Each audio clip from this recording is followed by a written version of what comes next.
Bismillahirrahmanirrahim. Alhamdulillahi rabbil alamin wal aqibatu lil muttaqin wala udwana illa 'alal zalimin. Allahumma salli wa sallim wa barik ala sayyidina wa maulana Muhammadin wa ala alihi wa ashabihi ajma'in wa man tabi'ahum bi ihsanin ila yaumiddin. Subhanakallahumma la ilma lana illa ma 'allamtana innaka antal alimul hakim wa tub 'alaina innaka antat tawwabur rahim. Rabbishrah li sadri wa yassir li amri wahlul 'uqdatam min lisani yafqahu qawli. Allahumma iftah lana bi futuhil 'arifin. Jamaah Masjid Jami'atul Khair yang dimuliakan oleh Allah, mari kita sama-sama bersyukur kepada Allah atas limpahan karunia kenikmatan yang sudah Allah berikan kepada kita. Mudah-mudahan kita semuanya termasuk hamba-hamba Allah yang banyak bersyukur. Salawat dan salam mudah-mudahan Allah limpahkan kepada junjungan kita Nabi besar Muhammad sallallahu alaihi wasallam, suri tauladan kita, junjungan kita yang kita semuanya berharap akan syafaat beliau khususnya nanti di yaumul qiyamah.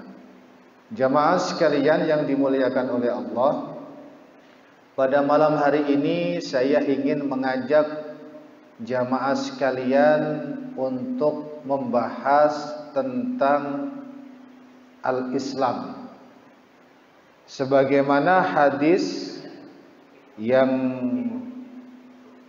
sahih yang menjelaskan tentang malaikat Jibril datang kepada Rasulullah, kemudian beliau menyandarkan lututnya ke lutut Rasulullah dan malaikat Jibril tersebut berwujud seperti manusia. Jadi berwujud seperti manusia yang tampan, rambutnya hitam, kulitnya bersih. Kemudian tiba-tiba datang, tidak diketahui dari arah mana dia datang. Tiba-tiba dia langsung menghadap Rasulullah dan menyandarkan lututnya dengan lutut Rasulullah.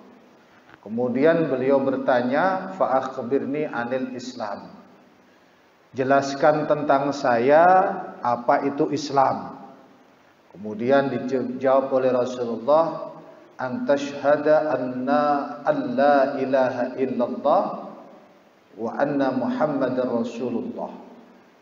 Kalau kamu bersaksi bahwasanya tiada ilah, tiada Rabb yang hak untuk disembah kecuali Allah. Kemudian kamu menjalankan sholat, mengeluarkan zakat, berpuasa di bulan Ramadan, dan haji bila kamu mampu. Ini Islam. Dalam pembahasan mengenai Islam itu ada ilmu khusus, yaitu namanya ilmu fikih atau ilmu syariah. Syariah itu berarti undang-undang, undang-undang hukum Islam. Kenapa harus dipelajari? Mengingat kalau kita tidak mempelajari apa itu Islam dan segala sesuatu yang berhubungan dengan ilmu Islam itu, dikhawatirkan ibadah kita tertolak. Sebagaimana dalam salah satu maqalah, wa kullu man bighairi ilmin ya'malu a'maluhu mardudatun la tuqbalu.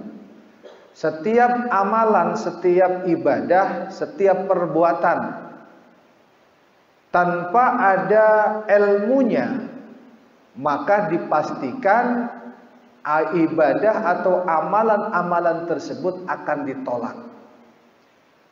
Jangankan dalam segi ibadah, dalam segi apapun yang berhubungan, ketika kita tidak menguasai suatu ilmunya, maka kalau diserahkan, idza wusidal amru ila ghairi ahliha fantadhirus sa'ah.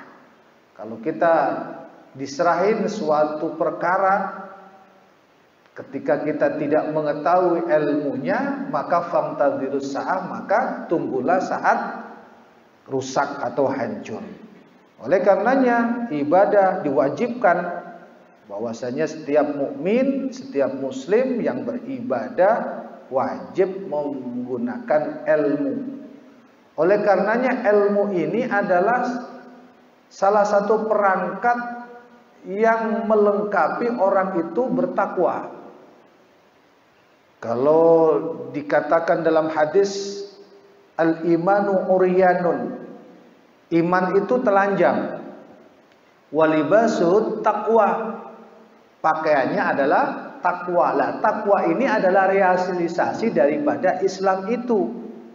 Karena takwa adalah menjalankan perintah Allah, menjauhi larangannya, dan takut melakukan dosa. Nah, kalau takut melakukan dosa ini pembahasannya adalah di ihsan atau tazkiyatun nufus atau tasawuf. Beda kata tapi intinya sama. Namun di antara beda kata tersebut, kadang-kadang antara satu yang mempertahankan tazkiyatun nufus tidak menerima tasawuf dalam bentuk ilmu, yang tasawuf kecenderungannya menerima, karena tazkiyatun nufus bagian daripada tasawuf. Sebenarnya intinya sama. Kenapa demikian? Karena Islam itu rukunnya ada 3, sebagaimana hadis tersebut. Apa rukun agama kita, Islam itu, agama Islam itu? Yang pertama adalah Islam, iman, ihsan. Ketiga-tiganya harus saling berkesinambungan dan kita harus mengetahuinya. Kalau kita pernah belajar pun tidak mengapa, karena ini ilmu. Semakin kita mempelajari ilmu, akan semakin banyak yang kurang yang ada dalam diri kita. Katakanlah kita mengetahui, tapi ketika ada bab yang lain, oh ternyata ilmu Allah itu luas, sangat luas Pak, ilmu Allah. Hingga Rasulullah itu mengibaratkan para sahabatnya itu kan nujum, seperti bintang-bintang. Kalian ikuti yang manapun, Allah akan memberikan petunjuk.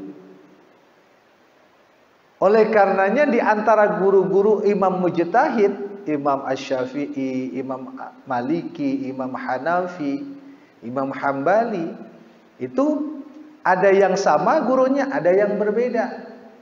Nah, mengambilnya ketika ada perbedaan, kemudian meyakini ini adalah sesuatu yang kuat, maka diterapkan dalam ilmunya.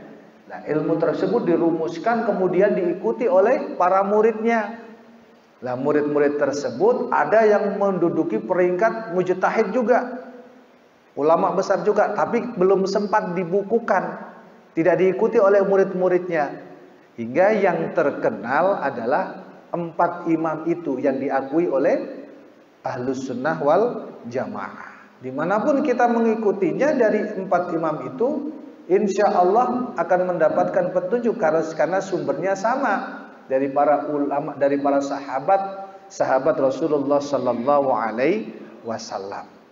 Adanya perbedaan ya nggak apa-apa, karena di zaman sahabat sendiri pun berbeda adalah sesuatu hal yang biasa, Pak.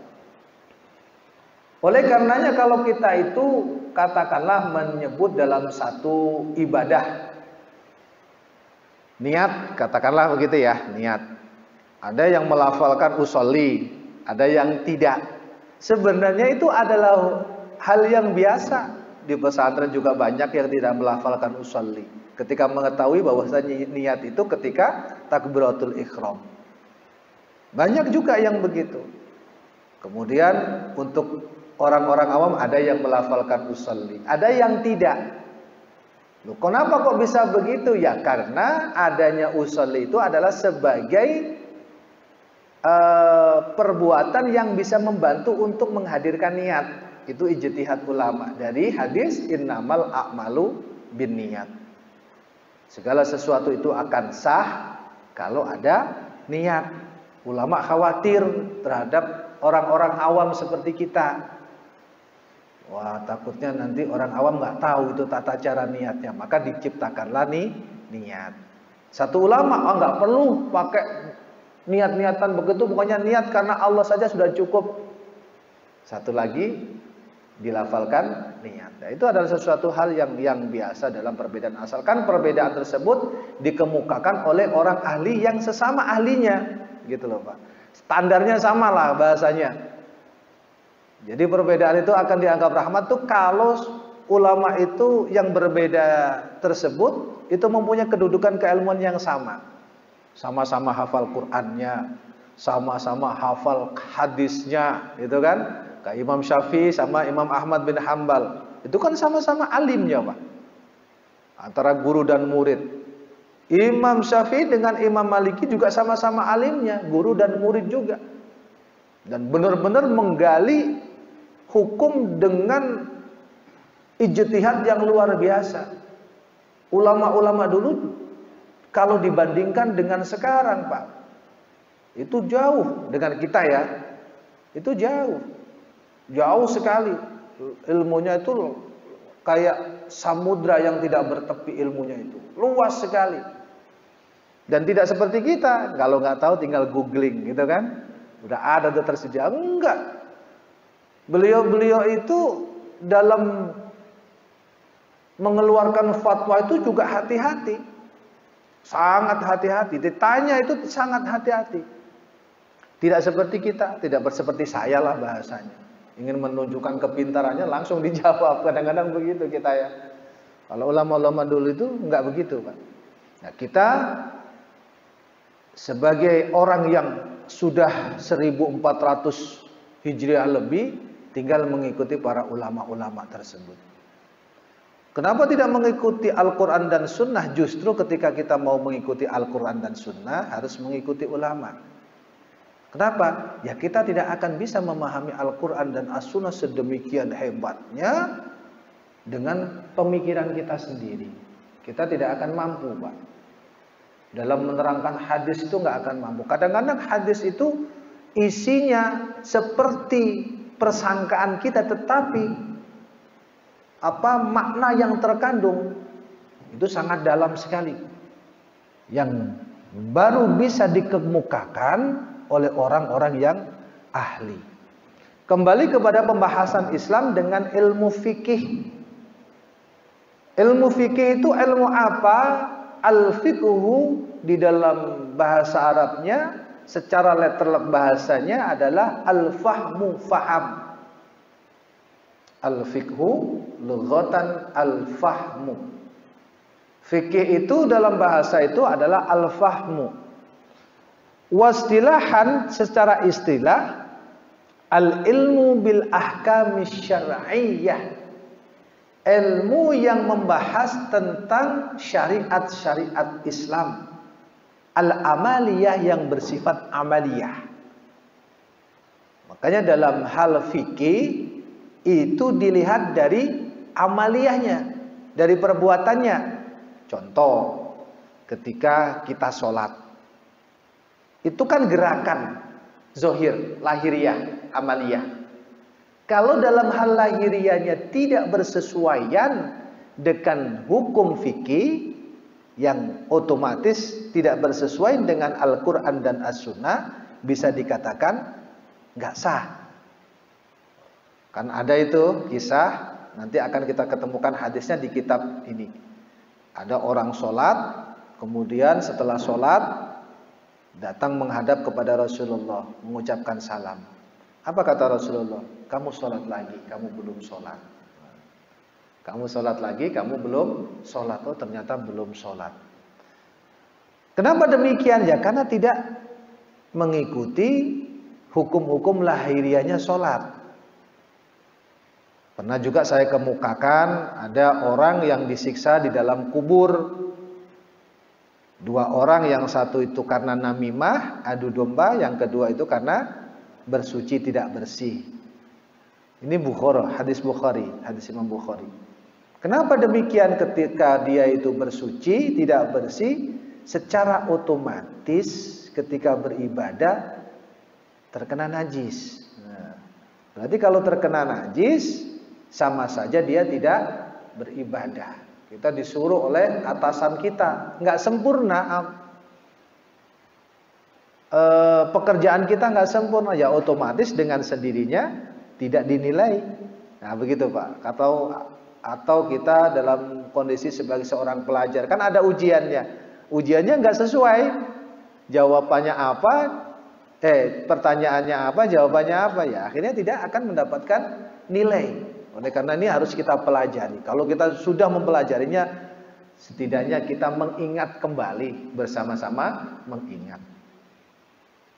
Fikih secara istilah ilmu yang mengetengahkan tentang hukum-hukum syariah, yang mempelajari tentang hukum-hukum syariah yang bersifat amaliyah, yang diambil dari sumber hukum secara terperinci. Sumber hukumnya apa? Al-Quran, Al-Hadis. Kalau tidak diketemukan di dalam Al-Quran dan Al-Hadis, bagaimana? Ada ijma'. Al-ijma'. Ijma' itu apa? Ijtihad dari satu ulama dan ulama yang lain, sehingga terjadi kesepakatan dalam ijtihad itu. Contoh yang sederhana saja ya Pak ya, contoh sederhana saja. Rasulullah itu kan menganjurkan berzakat. Zakat fitrah lah katakanlah. Itu dengan kurma. Kita kan makanannya tidak kurma, beras. Siapa yang berani mengatakan pertama kali kita dianjurkan membayar zakat dengan beras? Ya, ulama. Ulama kapasitasnya bagaimana? Yang mujtahid, yang menggali hukum tersebut. Karena tidak akan ditemukan kita berzakat dengan beras. Terlebih dengan perkembangan zaman sekarang ini, perkembangan zaman di mana ada yang berijtihad dengan uang, ya kan? Uang dinisbatkan kemana? Imam Hanafi ternyata memperbolehkan dengan uang. Nah kalau kita kan sekarang tinggal transfer ya Pak ya. Kita niat, bismillahirrahmanirrahim, saya niat zakat untuk saya, untuk istri saya, untuk anak saya yang bernama Fulan, yang bernama Fulanah. Nah, sebutkan niat, kemudian tinggal transfer, kemudian akad.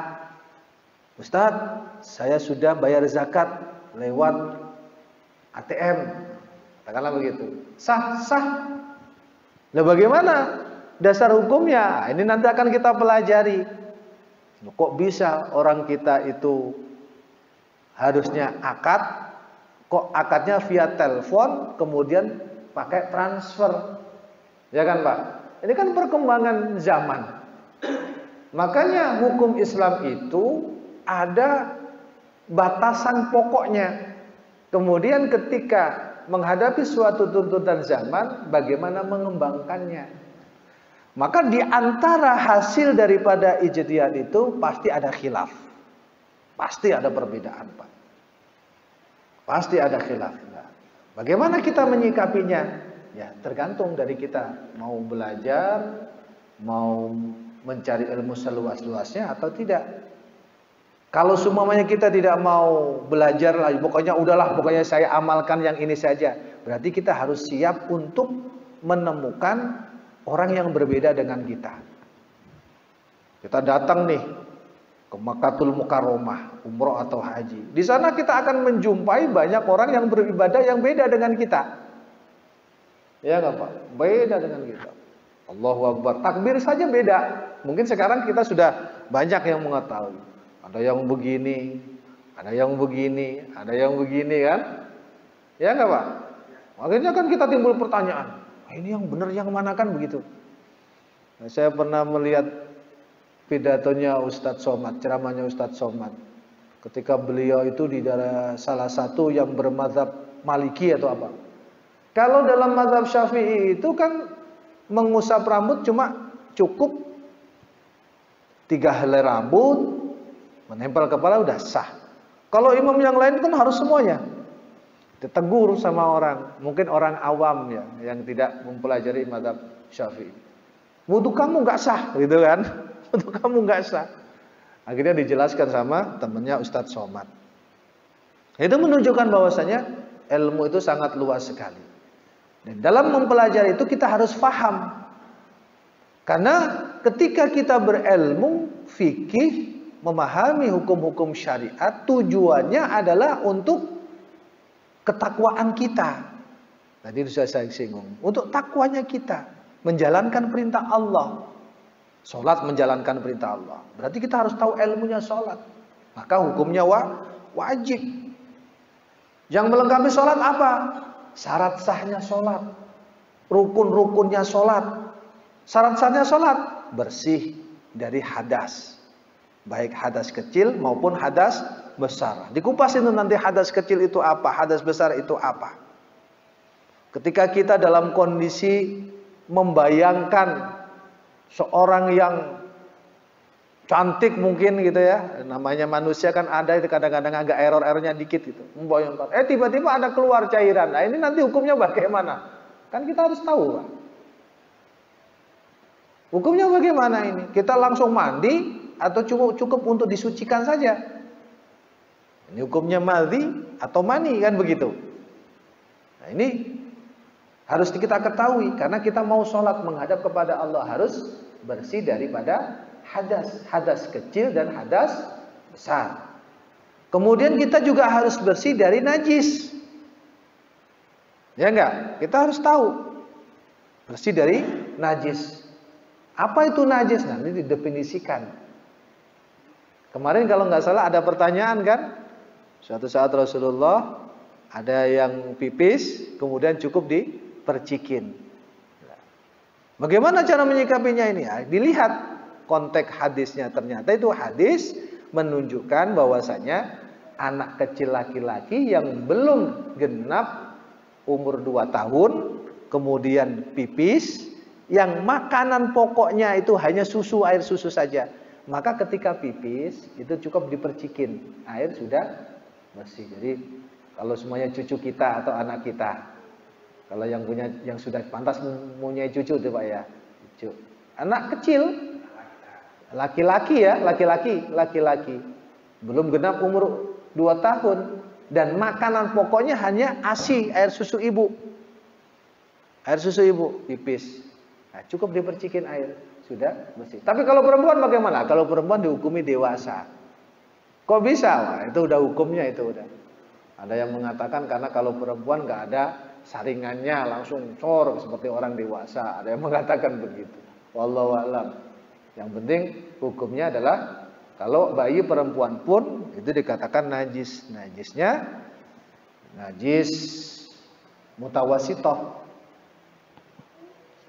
Jamaah sekalian yang dirahmati oleh Allah. Karena tujuan kita adalah beribadah, menjalankan perintah Allah, menjauhi larangannya. Kemudian hukum ini ditujukan kepada siapa? Kalau orang Islam batasan umurnya berapa? Nah, kan begitu. Kita mengetahui hukum Islam ini. Ditujukan kepada orang Islam yang sudah mukallaf. Mukallaf itu batasannya adalah baligh dan berakal. Kalau semuanya ada orang yang Down syndrome, anak yang Down syndrome, termasuk kena hukum ini enggak? Enggak. Karena akalnya tidak sempurna. Kan kita ketahui kan ada orang Down syndrome, mukanya kan pasti sama ya Pak ya, kalau Down syndrome itu ya mukanya itu. Mukanya yang lucu gitu, yang apa, ya pokoknya mukanya orang anak-anak Down syndrome itu kan sama. Sampai umur 20 tahun dia tidak dihukumi mukallaf. Karena akalnya tidak sempurna. Maka ketika dia akalnya sempurna dan sudah, kalau laki-laki sudah bermimpi basah, sudah mengeluarkan sperma, ya batasannya mungkin antara 12 tahun, 13 tahun, 14 tahun, ya antara umur itulah. Kalau perempuan sudah keluar darah haid dan sempurna akalnya, maka itu disebut mukallaf. Maka dia wajib menjalankan hukum-hukum Islam. Makanya kalau kita punya putra-putri Pak, itu diusahakan, dianjurkan, diajarin sedini mungkin tata cara sholat. Syukur-syukur ada kita sekolahkan di sekolah agama. Atau kalau di kampung-kampung dulu itu ada sekolah madrasah diniyah tiap sore. Nah, sekarang belum ada. TPA mungkin ya. Tapi TPA sekarang itu lebih Al-Quran. Padahal ini hukum-hukum ini harus kita ketahui. Kenapa? Anak perempuan umur 11 tahun, kelas 5 SD itu sudah wajib menjalankan sholat. Karena dalam hadis itu umur berapa boleh untuk dipukul, tapi pukulannya mendidik. 10 tahun atau berapa saya lupa. 10 tahun. Tujuannya adalah mendidik. Karena di usia 11 tahun dia sudah wajib menjalankan sholat. Kalau tidak menjalankan sholat, kalau bagi anak perempuan, kita yang kena dosanya. Atau anak laki-laki kita yang terkena dosanya. Nah bagaimana? Ya kita ajarin. Sedini mungkin kita ajarin Pak anak-anak kita. Makanya kita ajak sholat ke masjid. Ini sebenarnya bagian daripada tarbiyah, pendidikan terhadap anak. Memang anak itu ramai pasti Pak. Kalau begitu kita jaga. Nah, kalau kita bisa ngejaga, kalau enggak ya paling tidak diperkenalkan dengan masjid. Mungkin di terasnya ada tempat khusus buat anak-anak. Kan begitu. Itu ajaran, pengajaran. Karena nanti ketika mukallaf berakal dan balik, maka dia sudah dikenakan hukum melaksanakan ibadah. Hukumnya apa? Fardu ain, fardu individu. Karena fardu kewajiban itu ada yang kifayah. Fardu ain dan fardu kifayah. Fardu kifayah itu adalah fardu yang cukup diwakili oleh 1-2 orang dalam suatu komunitas. Itu sudah gugur kewajibannya. Contoh sholat berjamaah. Ya kan? Komunitas Bojong Asri. Zuhur ada yang mewakili jamaah 2 orang, 3 orang. Sudah gugur kewajibannya sholat berjamaah. Sholat berjamaah itu hukumnya apa sih Ustaz? Ada yang fardu kifayah, ada bahkan yang fardu ain. Makanya dalam membahas, ada yang mengatakan hukum fardu ain dengan mengambil hadis. Kalau ada masjid kemudian tetangganya sekitarnya enggak sholat, maka bakarlah, kan begitu kan? Nah, ini langsung ulama mengatakan ini fardu ain. Namun ada yang mengatakan fardu kifayah, lebih agak ringan lagi. Fardu kifayah. Ada yang mengatakan sunnah muakkadah, sunat yang sangat disunnahkan. Kasus lagi juga seperti merawat jenazah. Dari memandikan, mengkafani sampai memakamkan. Ini fardu kifayah. Diwakili 1-2 orang sudah selesai semuanya. Kalau nggak ada, maka semua terkena dosa. Kalau diyakini dia sebagai seorang yang beragama Islam. Bagaimana dengan kasus sekarang, kasus corona? Ngembangkan Pak ya. Ya kita harus yakin dengan prosedur yang dilakukan oleh kesehatan, oleh rumah sakit. Tapi dia tidak melakukan, ya dosa yang dia tanggung. Gitu, udah bukan kita lagi. Tiba-tiba dimakamin pakai dasar, dosa dia itu. Dosa dia. Padahal dia ada protokolnya. Dosa mereka. Dan mereka akan dimintai pertanggungjawaban oleh Allah Subhanahu wa taala. Nah, kita karena sudah ada batasan hukumnya, kalau menjalankan hukum itu harus juga memperhatikan keselamatan jiwa kita. Karena Islam itu sangat memperhatikan keselamatan jiwa kita, Pak. Ketika ada kondisi yang kayak begitu, ada ahlinya itu yang melakukan. Karena mereka sudah memberikan bahwasanya mereka itu akan melakukan kewajiban itu.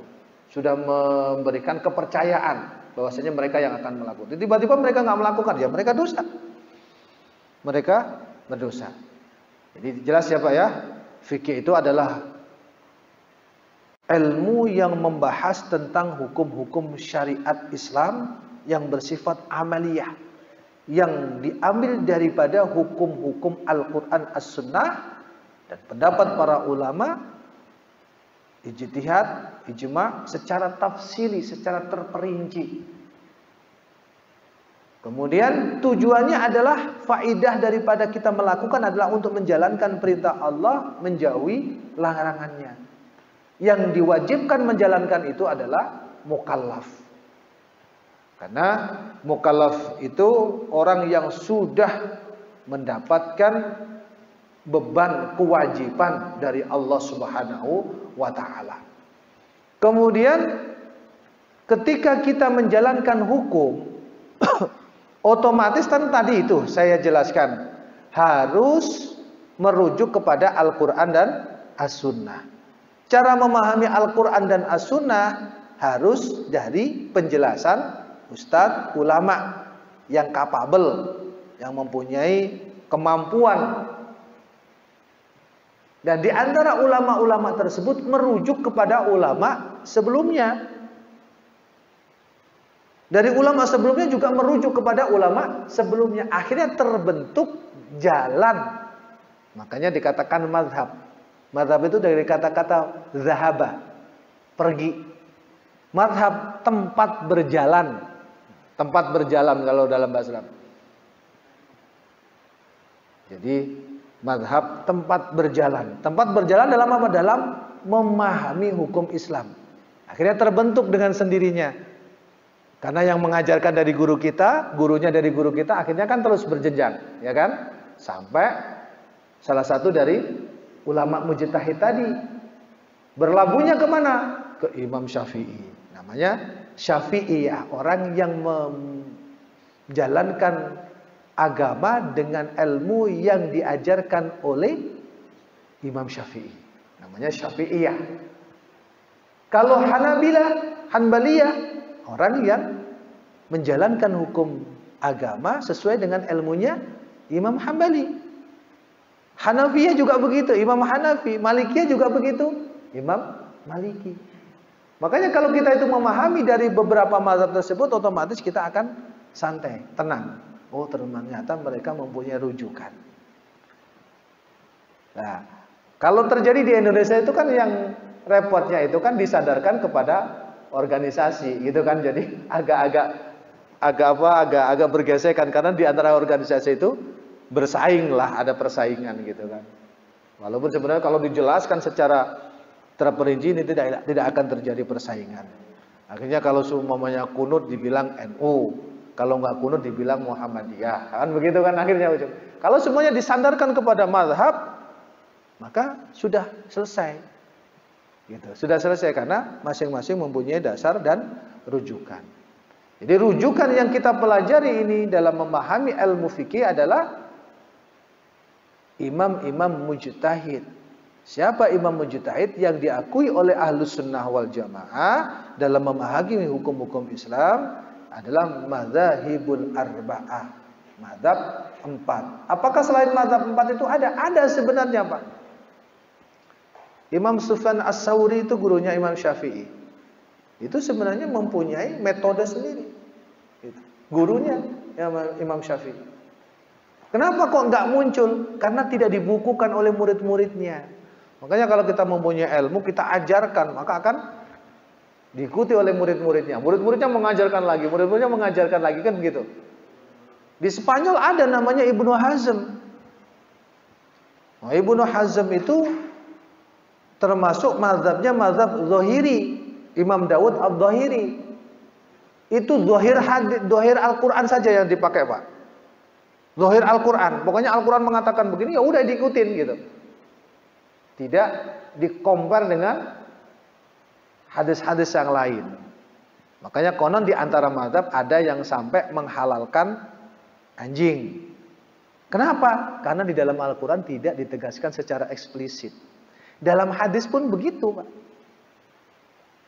Anjing itu hanya disebutkan menjilat air di dalam ember bejana gitu kan. Kemudian disuruh menumpahkan airnya, dicuci 7 kali, salah satunya dengan debu, dengan tanah. Dalil yang mengatakan bahwasanya anjing itu najis secara ini nggak ada. Makanya di dalam memahami anjing itu banyak paham yang berbeda. Kenapa kita menghukumi najis? Di antaranya kita mengikuti pendapat Imam Syafi'i. Loh, kenapa bisa begitu? Beliau berijtihad, Syafi'iyah berijtihad, air liurnya saja najis, Air liurnya saja najis, apalagi tubuhnya, karena air liur itu adalah produk dari dalam tubuh, yang mana tubuh tersebut menyebar ke daging, menyebar ke kulit, menyebar ke bulu. Makanya memegang anjing pun jadi hukumnya najis. Ada ulama yang memahaminya tidak begitu. Orang dalam hadisnya sudah jelas, cuma disuruh membuang air dalam bejana, dalam ember, kemudian disuruh nyuci 7 kali, itu saja kok. Berarti yang najis cuma mulutnya saja, air liurnya saja. Kenapa tubuh dibilang najis? Ya, satu pendapat mengatakan begitu. Nah, najis kulitnya anjing pun ketika bersentuhan salah satunya basah atau dua-duanya basah. Tapi kalau nggak basah, kering, ya tidak. Nah ini Pak, banyak pemahaman-pemahaman dalam Islam. Ustadz, kenapa sih jadi ribet begitu sih? Ya karena memang ini sudah sunnatullah. Karena kan di dalam hadis kan disebutkan bahwasanya ada permintaan bahwasanya supaya tidak terjadi perpecahan. Tidak mungkin, karena manusia di antara manusia pasti mempunyai pemikiran dan pendapat sendiri-sendiri. Cuman pendapat sendiri-sendiri itu harus dirumuskan, harus bersesuaian dengan Al-Quran dan As-Sunnah. Maka muncullah banyak pendapat. Apakah zaman sekarang ini saja? Zaman sahabat sudah ada, Pak. Rasulullah memerintahkan sahabatnya ke Bani Quraidah. Beliau bersabda, jangan engkau sholat asar sebelum sampai di kampung Bani Quraidah. Di tengah perjalanan, waktu asar sudah mau habis. Waktu asar sudah mau habis. Sebagian sahabat melakukan sholat asar dengan dalil bahwasanya sholat ini wajib dari Allah. Nah, satu lagi berpendapat saya mengikuti sabda Rasulullah. Walaupun sampai Bani Quraidah maghrib, tetap sholat asarnya di Bani Quraidah. Kemudian menghadap ke Rasulullah, melaporkan kondisi itu, dan Rasulullah mengiyakan, dia mempersilahkan. Berarti ini apa? Di dalam sahabat sendiri juga ada perbedaan. Sebelum terbukukannya Al-Quran, karena banyak para hufat, para ahli Quran itu wafat, dibunuh, Al-Quran belum terbukukan, Pak. Sayyidina Umar datang kepada Amirul Mukminin, Sayyidina Abu Bakar As-Siddiq, mengusulkan untuk dibukukan Al-Quran. Sama Sayyidina Abu Bakar ditolak, karena itu tidak diperintahkan oleh Rasulullah, ya kan? Tapi ini baik. Sampai 3 kali baru diputuskan untuk dikumpulkan. Nah, coba kalau semuanya dulu nggak ada ijtihadnya Sayyidina Abu Bakar, Sayyidina Umar bin Khattab, mungkin kita tidak akan menemukan Al-Quran, kita tidak akan bisa membaca Al-Quran. Itu Pak, jadi apa? Kenapa munculnya imam-imam mazhab itu? Karena masing-masing mendasarkan rujukan hukumnya pada sahabat. Sahabat pun ada perbedaan di antara satu dan yang lainnya. Dan diambil yang terkuat, kemudian diajarkan ke murid-muridnya, hingga terbentuklah mazhab. Karena terbentuknya mazhab, banyak mazhab, akhirnya ulama menghukumi cukup 4 mazhab ini saja dalam Ahlussunnah wal Jamaah yang diikuti. Cukup 4 imam mazhab ini saja. Makanya kalau kita ke Saudi, yang kita temukan adalah mazhab Hambali, muridnya Imam Syafi'i. Tetap para alim-alim di Saudi itu tetap bermazhab, Pak. Tetap bermazhab. Ibnu Taimiyah sendiri itu bermazhab, mazhabnya Hambali. Ibnu Qayyim Al-Jauzi, Ibnu Taimiyah punya murid Ibnu Katsir. Ibnu Katsir mazhabnya Syafi'i. Ya, makanya zaman dulu itu perbedaan itu dalam hal furu', ya, dalam hal fikih itu adalah hal yang biasa. Kemudian kita membahas tentang apa sih Al-Quran sebagai rujukan dalam ilmu fikih tersebut, di sini disebutkan Alkitab. Alkitab ya Al-Quran. Nah, dalam Al-Baqarah itu disebutkan Dzalikal kitabu la raiba fi. Maksudnya apa ya? Alkitab ya Al-Quran itu. Alkitab. Karena Alkitab itu lebih identik dengan agama Nasrani, maka yang lebih familiar kita adalah Al-Quran. Wal Qur'anul Azim al-majmu'u bainad daftaini al-munazzil ala Nabi sallallahu alaihi wasallam al-manquli ilaina bitawatir. Jadi Alkitab adalah Al-Quran yang agung, yang dikumpulkan dan dibukukan, yang diturunkan kepada baginda Rasulullah sallallahu alaihi wasallam, yang difirmankan kepada Rasulullah secara mutawatir, yang akhirnya diberikan kepada kita semuanya. Itu Al-Qur'anul Karim. Al-Qur'anul Karim. Nah, di dalam memahami, dalam hal memegang Al-Qur'an saja itu juga banyak perbedaan, Pak. Banyak perbedaan. Mazhab Syafi'i mengatakan memegang Al-Quran harus suci, baik hadas kecil maupun hadas besar. Makanya ketika kita buang gas, kentut, maka kita harus wudhu ketika kita memegang Al-Quran. Mungkin mazhab lain tidak demikian. Mereka mengatakan cukup bagi orang-orang yang junub dan haid saja, karena hadisnya jelas bahwa orang haid, orang junub tidak boleh memegang Al-Quran, tidak boleh membaca Al-Quran. Dalam memegang Al-Quran itu saja banyak perbedaan, tergantung dari kita memahaminya dan mengikutinya. Kemudian di antara hujjah, dalil hujjah selain Al-Quran ada As-Sunnah. Sunnah itu apa? Qaulun Nabi, ucapan Nabi, wa fi'luhu, dan perbuatan Nabi, wa taqriruhu, dan ketetapan Nabi, diamnya Nabi. Itu As-Sunnah. Bedanya dengan hadis apa? Ada yang tahu, Pak? Hadis dan sunnah.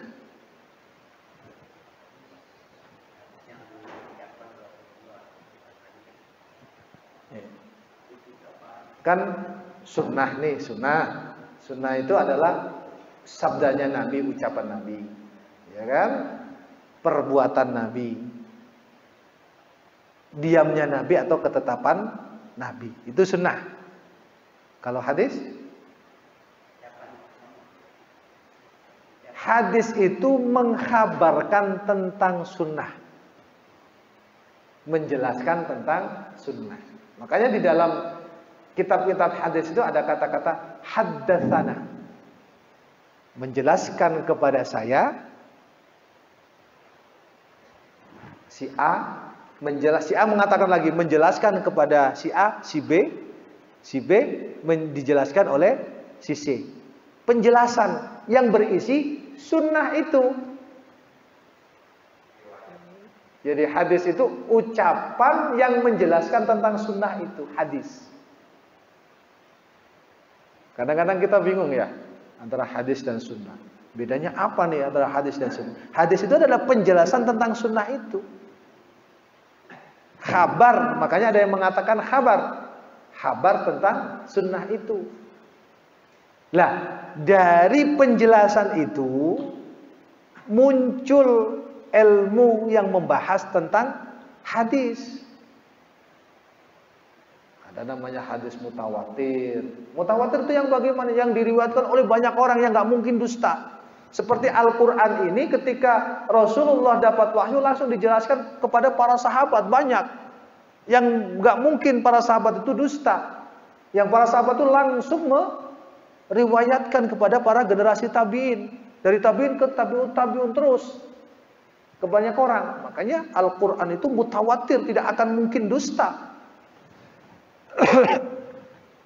Mungkin ada bacaannya yang berbeda. Berbedanya juga tidak sampai fatal, enggak. Mungkin bahasan imalah. Ada yang membaca wadduha wal laili idza saja gitu kan. Imalah. Itu bacaan imalah. Al-Quran itu mutawatir. Hadis kalau sudah mutawatir seperti hadis innamal a'malu binniyat itu udah mutawatir. Derajatnya sudah dipastikan sahih. Mutawatir diriwayatkan oleh orang banyak lah. Selain mutawatir ada namanya hadis ahad. Hadis ahad itu diriwayatkan 1-2 orang.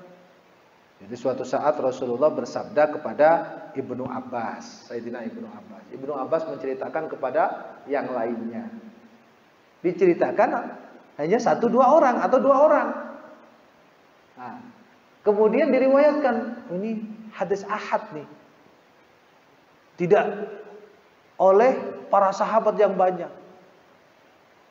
Karena takut terhadap hadis Rasulullah, barang siapa yang berkata mengatakan itu dari saya, falyatabawwa maq'adahu minan nar, maka dia lebih baik mengganti tempat duduknya dengan neraka. Jadi kita itu membicarakan ucapan yang kita sadarkan kepada Rasulullah, padahal itu bukan ucapan Rasulullah. Maka orang yang bersangkutan lebih baik menempati dirinya di tempat neraka. Karena membohong atas nama Rasulullah. Karena takutnya ulama ahlul hadis tersebut akhirnya mendefinisikan hadis ini termasuk sahih, benar-benar sahih, atau baik, atau lemah. Namanya dhaif. Ada sahih, hasan, dhaif. Di antara sahih, hasan, dhaif tersebut, 2 yang bisa dijadikan hukum rujukan untuk halal haram. Sahih dan hasan. Kalau dhaif tidak boleh dibuat rujukan hukum halal haram. Bolehnya untuk apa? Untuk fadhailul a'mal. Untuk fadhailul a'mal, keutamaan-keutamaan amal. Jadi untuk meningkatkan semangat amal. Katakanlah begini nih, ada hadis naumus shaim ibadatun. Ada yang mengatakan dhaif. Ya kan Pak ya? Tidurnya orang puasa itu ibadah. Oleh sebagian ulama mengatakan kalau kita di dalam kondisi yang panas sekali, maka menyelamatkan diri dengan tidur itu adalah jauh lebih baik. Dan tidurnya itu bernilai ibadah agar kita tidak kepayahan. Atau kita menghindari dosa. Kita menghindari dosa. Daripada saya berdosa, lebih baik saya tidur. Nah, daripada saya melakukan maksiat, lebih baik saya tidur. Makanya tidurnya orang puasa itu ibadah. Kemudian dijadikan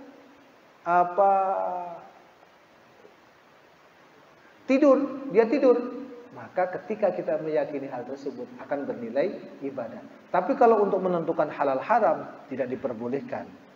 Jadi hadis dhaif itu hanya untuk fadhailul a'mal. Itu penjelasan tentang sunnah. Sudah masuk waktunya. Itu tentang sunnah Rasulullah Sallallahu Alaihi Wasallam. Jadi rujukan sumber daripada sumber hukum yang pertama adalah Al-Quran, yang kedua adalah sunnah Rasulullah Sallallahu Alaihi Wasallam. Bagaimana kalau tidak ditemukan dalam Al-Quran dan dalam sunnah, sebagaimana kisah tentang sahabat Nabi yang diutus oleh Nabi untuk mendakwakan agama di tempat lain. Ditanya, dengan apa kamu menghukumi sesuatu yang akan kamu temui? Bukan begitu? Karena masing-masing daerah itu berbeda, Pak. Rasulullah pernah datang ke tempat lain mengetahui ada suatu penduduk makan binatang dop. Dop itu kayak biawak tapi di padang pasir.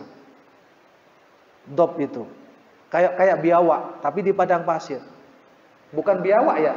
Kalau biawak hidup di 2 alam, ini dop. Makan penduduk tersebut. Rasulullah tidak makan tapi membiarkan. Karena tempat Rasulullah tidak biasa makan begitu. Daerah lain ternyata memang banyak kondisi-kondisi yang perlu diberikan hukum. Ya, termasuk zaman sekarang ini kan banyak hal-hal yang kita temukan, kondisi-kondisi yang kita temukan gitu. Bagaimana kalau engkau tidak mendapati hukum, tidak engkau dapatkan dalam Al-Quran, maka saya akan mengambil sunnah Rasul. Kalau engkau tidak mengetahui, saya akan berijtihad. Nah, ini dasar ijtihad di situ. Dasar ijtihad di situ. Termasuk kita ini berpakaian. Padahal Rasulullah kan alaikum bisunnati, hendaklah kau mengikuti sunnahku. Nah, pakaian Rasulullah itu kan berjubah. Kita ada yang pakai begini kan.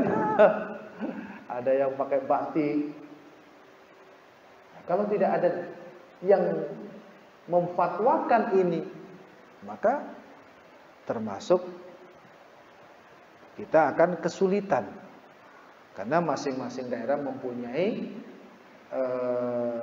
budaya atau adat istiadat yang berbeda dengan di daerah Rasulullah Sallallahu Alaihi Wasallam. Jamaah sekalian yang dimuliakan oleh Allah, kiranya itu ya pada malam hari ini, mudah-mudahan apa yang kita kaji bermanfaat untuk kita semuanya.